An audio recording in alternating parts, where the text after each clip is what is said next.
17 సీజన్స్గా cup కొట్టాలన్న ఆకలితో ఉన్న RCBians. And do you know, RCB is the most successful team in the IPL right now. 2 weeks into the tournament will win. Cricket పరంగా అయితే గనక కాదు, but money ప్రకారంగా నేను అంటున్నా. ఈ ఒక్క స్టాట్స్ చూడండి, వచ్చి RCB టీం వచ్చి ప్రాక్టీస్ చేస్తారు అని తెలిసిన టోటల్ క్రికెట్ స్టేడియం అంతా బుక్ అయిపోయింది. సో ఆర్సీబీయన్స్ వస్తారు, మీ టికెట్స్ పోగా కావాలంటే బుక్ చేసుకోండి అని చెప్పేసి అంటే ఆర్సీబీయన్ ఫ్యాన్స్ అందరూ కలిసి టికెట్స్ బుక్ చేసుకొని స్టేడియంని ఫిల్ చేసేసారు. సో జస్ట్ వాళ్ళ ప్రాక్టీస్ చేయడానికి చూస్తూ అండ్ అప్పుడప్పుడు వాళ్ళని పిలిచి వాళ్ళతో బౌలింగ్ చేయించడం, వాళ్ళతో ఆడించడం ఇవన్నీ చేశారనమాట. King Kohli, RCB forever. So how did RCB is winning at business but losing at cricket? So సింపుల్గా RCBని క్రికెట్ టీమ్గా కాకుండా RCBని ఒక బిజినెస్ లాగా చూడండి. ఈ బిజినెస్ అండ్ ఈ ఫ్యాన్స్ ఏదో లక్ మీద రాలేదు మచ్చస్, మెల్లగా నర్చర్ చేశారు, చాలా స్ట్రాటజిక్గా ప్లాన్ చేసి ఈ ఫ్యాన్ బేస్ని డెవలప్ చేశారు. RCB యొక్క బ్యాక్ ఎండ్ టీమ్ అన్నమాట. Let's find out.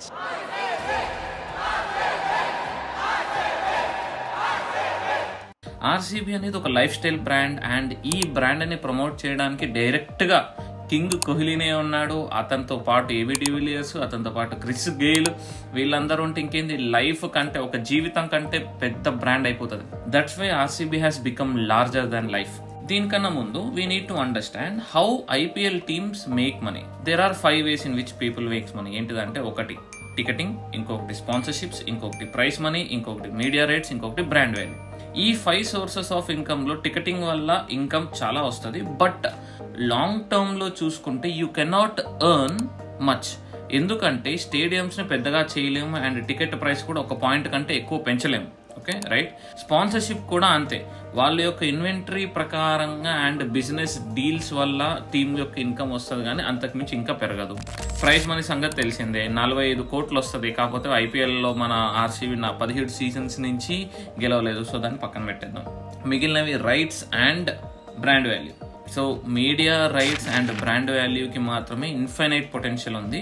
Brand value గురించి మాట్లాడితే కనుక IPL ఏమో 2 months జరుగుతుంది ప్రతి ఇయర్, బట్ మిగతా 10 monthsలో బ్రాండ్ పని ఏంటిది చాలా టీమ్స్ మర్చిపోతారు, రైట్?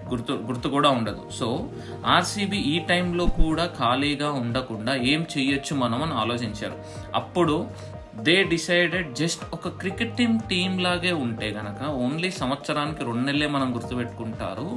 అదే ఒక బ్రాండ్ లాగా తయారైనాం అనుకో, ఎప్పుడు వాళ్ళని మధ్యలో మనం ఇన్వాల్వ్ చేసుకుంటూ వాళ్ళతో పాటు ఉంటా ఉంటే గనక దెన్ అప్పుడు మనం 10 నెలలు కూడా గుర్తుంటూనే ఉంటాము అని అనుకున్నారనమాట. మరి అసలు బ్రాండ్ వాల్యూ అంటే ఏంది భయ్యా అని అంటే గనక సింపుల్. మనం ఒక కామన్ పబ్లిక్ ఐస్తో అంటే మన యొక్క చూపుతో చూస్తే కనుక నార్మల్గా ఒక వుడ్లాండ్ షూకి ప్రైస్ ఎక్కువ ఉంటుంది, అదే ఒక స్ట్రీట్ సైడ్ ఉన్న దానికి ప్రైస్ తక్కువ ఉంటుంది, రైట్? అదే బ్రాండ్ వాల్యూ అన్నమాట. ఇంకొక ఎగ్జాంపుల్ ఏంటిది, ఐఫోన్స్కి ఎక్కువ రేట్ ఉంటుంది because of the brand, because of the good will of the brand. అదే రియల్మీకి అంత ఉండదు అనమాట. అదే పెట్టినా కానీ కొనేటోళ్ళు చాలా తక్కువ మంది ఉంటారు, రైట్? అండ్ ఈ బ్రాండ్ మీదనే స్పాన్సర్షిప్స్, టికెటింగ్ సేల్స్, మర్చండైజ్ ఇవన్నీ డిసైడ్ అవుతాయి.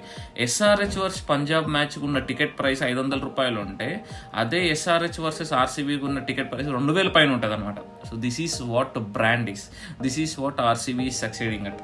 ఓకే, RCBకి ఈ బ్రాండ్ వాల్యూ మీద స్టార్టింగ్ నుండి ఇన్వెస్ట్ చేయడం స్టార్ట్ చేసింది. విరాట్ కోహ్లీని 19 years ఉన్నప్పుడే తీసుకున్నారనమాట. అండ్ అతను వదలలేదు, ఎన్ని సంవత్సరాలైనా ఎన్ని సీజన్స్ సరిగా ఆడకపోయినా కానీ అతను వదలలేదు. అండ్ ఫ్యూచర్లో ఏం జరిగింది, 2009, 2010లో విరాట్ కోహ్లీని తీసుకున్నారు, మనకు 2011లో కప్ వచ్చింది. దెన్ అక్కడి నుంచి Virat Kohli is like a sensation to India, right?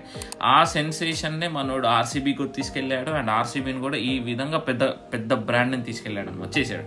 So ఈ లాయల్టీ అనేది ఇన్ని సంవత్సరాలు ఒక పర్సన్ ఉంచుకోవడం అనేది అండ్ కోహ్లీ ఈ లాయల్టీని RCB కంటెంట్ ద్వారా కూడా స్ప్రెడ్ చేసింది అనమాట. అండ్ చాలా ఇన్వెస్ట్ చేసింది కూడా. ఈ కంటెంట్ క్రియేషన్ని కూడా మన వాళ్ళు ఫార్ములేట్ చేశారు. ఓకే, సో యూట్యూబర్స్లోకి రావడం అనమాట. Old MacDonald had a farm, E-I-E-I-O. Virat Kohli's lost his farm. Smriti Mandana, she said, I want to achieve great things like how Virat has achieved for the franchise. 2 games we won.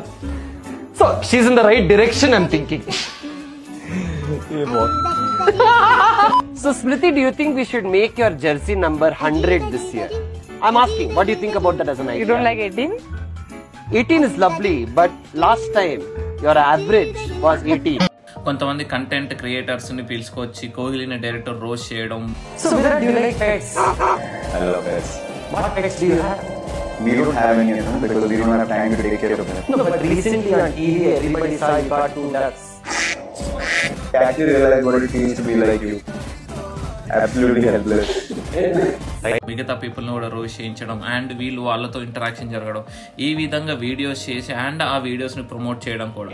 And పాడ్కాస్ట్లు కూడా చేశారు మచస్. Okay, so పాడ్కాస్ట్లు కూడా వేరే teams కూడా చేశారు. కాకపోతే ఏ విధంగా success అయినాయి మీరు ఎక్కడ చూసినా కానీ కోహ్లీ రిలేటెడ్ డివిలియర్స్ కానీ ఫాఫ్ డు ప్లెసిస్ కానీ వీళ్ళ వీడియోస్ ఉంటాయి. కానీ మోస్ట్లీ ఈ మన చెన్నై సూపర్ కింగ్స్ రిలేటెడ్ కానీ వీళ్ళ రిలేటెడ్ ఎక్కువ ఉండవు. సో ఈ విధంగా జనాల యొక్క లాయల్టీని జనాల యొక్క మైండ్లోకి నెక్స్ట్ 10 నెలలు కూడా, లాస్ట్ క్రికెట్ వచ్చిన 2 months కాకుండా నెక్స్ట్ 10 నెలలు కూడా మైండ్లో ఉండేటట్టు చూసుకుంది అనమాట.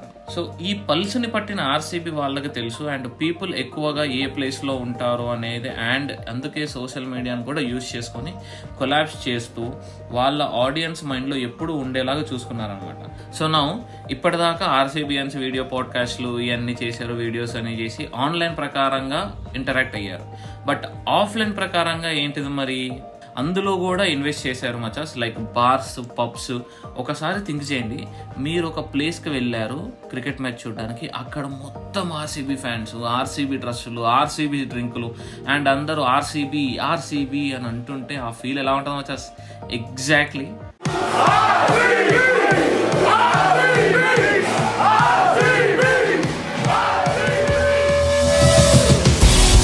ఆ ఫీల్ అండ్ ఆ వైబ్ ని బ్రాండ్ వాల్యూ లాగా కన్వర్ట్ చేసుకుంది ఆర్సీబీ. థర్డ్ థింగ్ వచ్చేసి ఆర్సీబీ ఏం చేసిందంటే ఆర్సీబీ మర్చండైజ్. ఆర్సీబీ వాళ్ళు డ్రెస్సెస్ కోసం పూమాతో పార్ట్నర్షిప్ వచ్చారు. చాలా స్ట్రాటజిక్గా తీసుకొచ్చారు వచ్చేసి. ఇంటితో వినండి, మర్చండైజ్ మార్కెట్ అనేది ఇండియాలో చాలా పెద్ద బిజినెస్ అవుతుందని ఆర్సీబీ వాళ్ళు అప్పుడే గ్రహించారు. ఈ డ్రెస్సెస్ కొంటాం కూడా ఎక్కువ అవుతాయి అని పూమాతో హ్యాండ్స్ కలిపింది ఆర్సీబీ. పూమాతో కొలాబరేట్ అవ్వటానికి మెయిన్ రీజన్, పూమాకి ఆల్రెడీ చాలా స్టోర్స్ ఉన్నాయి అండ్ ఆల్రెడీ ఫుల్ కస్టమర్స్ ఉన్నారు. సో దీన్ని బాగా యూటిలైజ్ చేసుకుందాం అనమాట. సో ఇప్పుడు నేను జస్ట్ పూమాతో కొలాబరేట్ అయితే పూమాకు ఉన్న మిలియన్స్ కస్టమర్లు నా కస్టమర్లు కూడా అయిపోతారు కదా, రైట్? సో అండ్ వేరే ఏ టీమ్కి offline or online clothing store లేదు. ఓకే, చెన్నై సూపర్ కింగ్స్ ఏమో గల్ఫ్ అని ఉంటుంది అనమాట. సో గల్ఫ్ పెట్రోల్ బంక్కి వెళ్ళి నాకు చెన్నై సూపర్ కింగ్స్ జెర్సీ కావాలంటే దొరకదు. వేరేస్ నువ్వు పూమా స్టోర్కి వెళ్ళి నువ్వు నాకు ఆర్సీబీ కావాలంటే ఆర్సీబీ దొరుకుతాయి. ఈ విధంగా 2022లో ఒక్క సంవత్సరంలో 1 lakh+ ఒరిజినల్ మర్చెండైజ్ టీషర్ట్స్ ఇవన్నీ సేల్ అయిపోయినాయి అనమాట.